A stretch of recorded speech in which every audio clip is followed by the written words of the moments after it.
ఆ 3 సంవత్సరాలు నిర్మల్లో ఉండి అప్పన్నం చేశాను. దాని తర్వాత డిగ్రీ కాలేజ్ లెక్చరర్గా ప్రమోషన్ తీసుకున్నాను 2013లో. 2013 to 2024 అక్టోబర్ 28 వరకు, అంటే 3.5 నెలల క్రితం 4 నెలల క్రితం వరకు నేను అసిస్టెంట్ ప్రొఫెసర్గా పనిచేశాను. నెలకు 1,50,000 జీతం, గెజిటెడ్ హోదా, సమాజంలో ఒక మంచి గౌరవం. వీటన్నింటినీ పక్కన పెట్టి నా 19 సంవత్సరాల ఉద్యోగ జీవితాన్ని తృణప్రాయంగా మొదలుపెట్టి ఇలాంటి నిరుద్యోగుల యొక్క ఉద్యోగాల సాధన కోసం నా పదవిని త్యాగం చేసి రాజకీయాల్లో అడుగుపెట్టడం జరిగింది.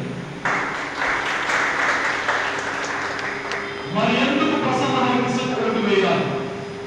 Why Prasanna Harikrishna, why not others? మిగతా వాళ్ళకి ఎందుకు ఓటు వేయద్దు, ప్రసన్న హరికృష్ణ మాత్రమే ఎందుకు ఓటు వేయాలి అంటే నేను 100 కారణాల చేత ప్రసన్న హరికృష్ణ ఎందుకు ఓటు వేయాలి అని చెప్పేసి మిగతా రాజకీయ పార్టీలకు సంబంధించినటువంటి ప్రధానంగా 2 వ్యక్తులు మీకు కనబడతా ఉన్నారు. ఒకరు పారిశ్రామికవేత్త, మరొకరు కార్పొరేట్ విద్యా సంస్థల అధినేత. మరి ఈ 2 వ్యక్తులు ఎప్పుడైనా ఖానాపూర్ లైబ్రరీలో చదువుతున్నటువంటి నిరుద్యోగుల గుండె చప్పులు విన్నారా? అసలు మీ బాధలు వాళ్ళకు తెలుసా? ఒక నోటిఫికేషన్ డిలే అయితే, ఒకవేళ పేపర్ కనుక లీకేజీ అవుతే మీరు పడేటువంటి నరక యాతన, మనోవేదన ఈ 2 వ్యక్తులకు తెలుసా? మరి ఎందుకు ఓటు వేయాలి వాళ్ళకి? ఎందుకు ప్రసన్న హరికృష్ణ ఓటు వేయాలి, వాళ్ళకి ఎందుకు వేయదు అనేది ఒక 4 అంశాలు నేను మీతో పంచుకునేటువంటి ప్రయత్నం చేస్తాను. మొదటి అంశం, నేను ఎప్పుడైనా నమ్మేది, ఎప్పుడైనా కోరుకునేది అక్షరం మాత్రమే. ఎప్పుడో తెలంగాణకు సంబంధించిన ప్రముఖ కవి శ్రీ కాళోజీ నారాయణరావు గారు పదే ఒక మాట చాలా స్పష్టంగా చెప్తా ఉంటారు. అక్షర రూపం దాల్చినటువంటి శివాచుక్క 1,00,000 మెడలకు కదలిక అని చెప్పి, మరి ఆ అక్షరాన్ని ఆయుధంగా ధరించి మీ ముందు నిలబడి మాట్లాడుతున్నటువంటి వ్యక్తి నేను. మీరందరూ అవకాశం ఇస్తే తెలంగాణ సమాజంలో భవిష్యత్తులో అక్షర విప్లవాన్ని నాటడానికి సిద్ధంగా ఉన్నటువంటి వ్యక్తిని నేను. మరి అందులో మొదటి స్థాయి లోపల మొదటి అంశంగా నా యొక్క ప్రాథమిక కర్తవ్యం, ప్రాథమిక ఎజెండా నిరుద్యోగుల సమస్యలను ప్రభుత్వం దృష్టికి తీసుకెళ్లడమే నా ప్రాథమిక ఎజెండా. ఎందుకు నిరుద్యోగుల సమస్యలు తీసుకెళ్లాలి?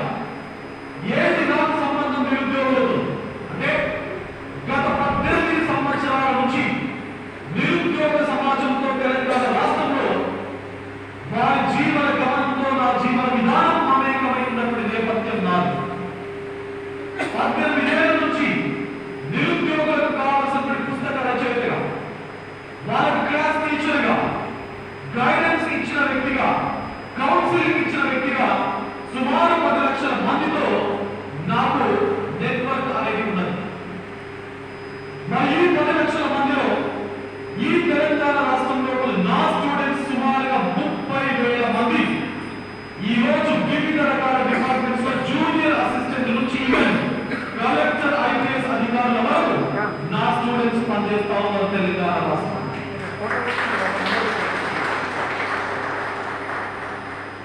నేను ఈ తెలంగాణ రాష్ట్రంలో పర్టికులర్గా నార్త్ తెలంగాణలో నేను ఉచితంగా పుస్తకాలు పంచినప్పటి లైబ్రరీ నార్త్ తెలంగాణలో లేదు. నేను ఒకే 1 రూపాయికి ఉచితంగా ఆన్లైన్ క్లాసెస్ ఇవ్వనటువంటి తెలంగాణ రాష్ట్రంలో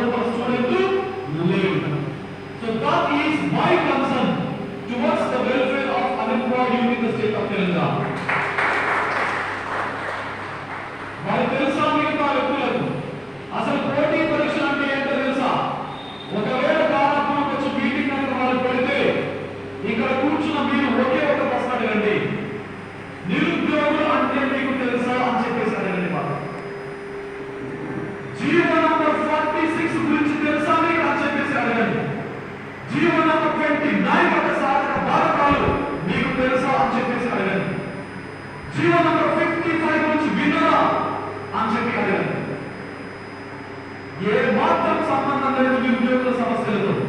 మీరు గెలిచి మీకు ఎలాంటి న్యాయం చేస్తారు? సెక్రటరీ